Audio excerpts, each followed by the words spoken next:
YouTube. Hello, YouTube. Yeah, it's a nice, quiet, late afternoon, early evening. Sun is kind of somewhat setting. Going to be setting here in about an hour or so. And we're usually out here once in a while on our patio, like we did the patio the other video. We listen to our police scanner once in a while because it finds it very interesting, isn't it? Yes, it is. Yeah, so we kind of got a police scanner out here. If you can see it, it's on. But we have to turn it on. We had to turn it down because of we want to respect when there's a call that they usually give an address out. So we want to give people respect for those addresses that's given out on that scanner. Crazy stuff comes on that scanner. We heard. Yes, they do. Yeah. Some of the crazy calls that we hear on the scanner once in a while. You still get your police, fire, and ambulance calls. I got the city uh, public transportation on. We also get the medical helicopters. We get a one of those Learjets, right? Yes, we also get Whiteside County. Oh, we get white. Yeah, it's over in Illinois. That's just like hop, skip, and a jump right over the river, and that. Yep. So I think what we had this scanner for what? How many years? A couple years, I believe. Well, I think it was longer than that. I think it's more like 10.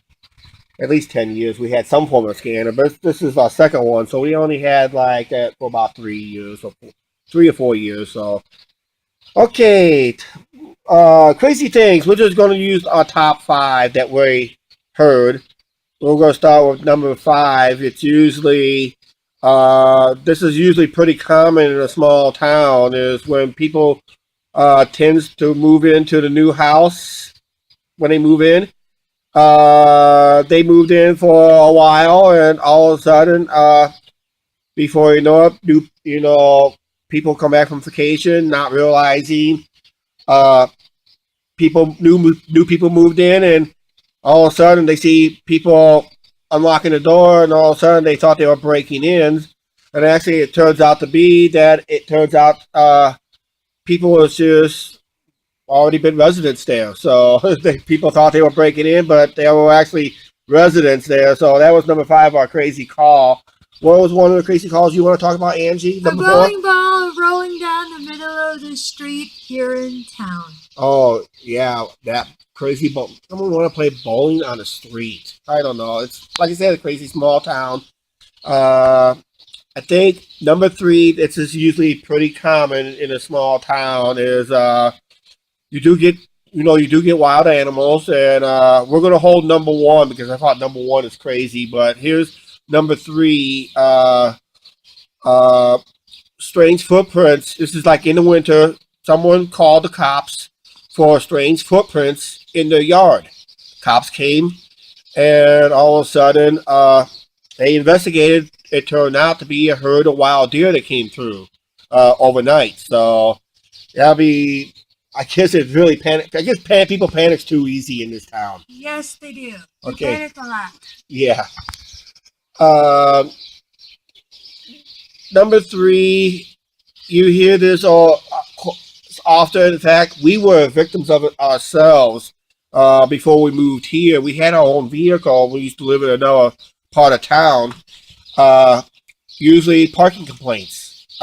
This comes with a somebody just has plenty of time in their hands, and they roam around town and make parking complaints uh, against other residents that actually live there too. This is like one of those break into your apartments, or houses, and you actually live there. You break in your own home, but yeah.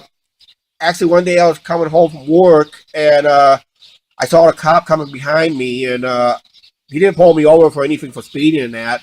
But as soon as I pulled into the apartment complex, on the other part of town I used to live, where we used to live, uh, basically, overall, as soon as I pulled in, cop pulls in behind me and goes, "We had a parking complaint that you left your vehicle parked here for more than 24 hours. We have an ordinance that you cannot leave your vehicles parked even on the property for more than 24 hours. I said, officer, you pulled in behind me. You followed me like for 8 blocks back. How can I be still here for 24 hours? Isn't that right? Yes. Yeah, so yeah, some people, then cops are more lenient that way too. So yeah, parking complaints has always been another. Then Angie, can you tell the number one story?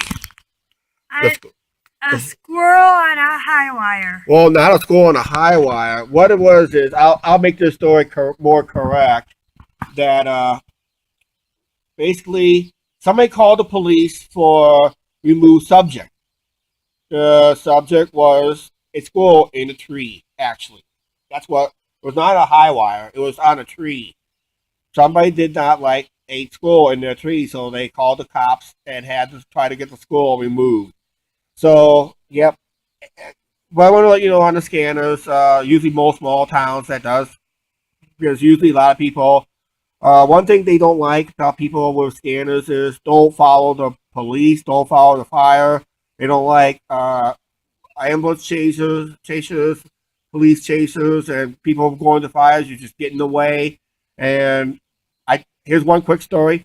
This video is getting a little too long. I noticed the time right here is getting a little too long. But here's one quick story. Out here about 10, 12 miles west in DeWitt, over in DeWitt, Iowa, there was a fairgrounds out there. It had a fence all the way around the property. They set up a controlled fire. Angie never heard this story, but this is the first time she's hearing this. But they set up a controlled fire, and basically they had the fire and police and ambulance going in, and everybody that had the police scanner on them was also following them in the fairgrounds.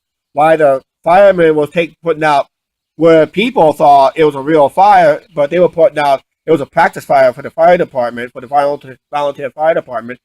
And what they did was they locked up the gates and made everybody donate at least a minimum of $25 to the volunteer firemen, or face a higher ticket for interference of official acts. So yeah, if you're gonna have a police scanner, don't follow them. Just stay home, listen to it, and all that stuff. You'll be fine. And if you had these on in a big city, the thing's gonna blow up. So I recommend it. Just keep it to small towns. I can think of another one. Quickly, because time is really running long. People's been calling the cops for their windows shaking. Oh yeah, traffic going by, heavy, traffic going by, and that people complain about. Actually, not just window shaking, but actually there was paintings falling off the wall too, wasn't it? Yes. Okay. Right now we're gonna close it up. Right now, one big announcement. We do have a Facebook page for this channel. About time we started one. So it's kind of I just got done working on it a few hours ago. We got it up. So go to check it out. It's the Chuck and Angie Show on Facebook now. Just click the link in the channel art there. It'll be the fastest way to do it all. Or I can put a link down in the description.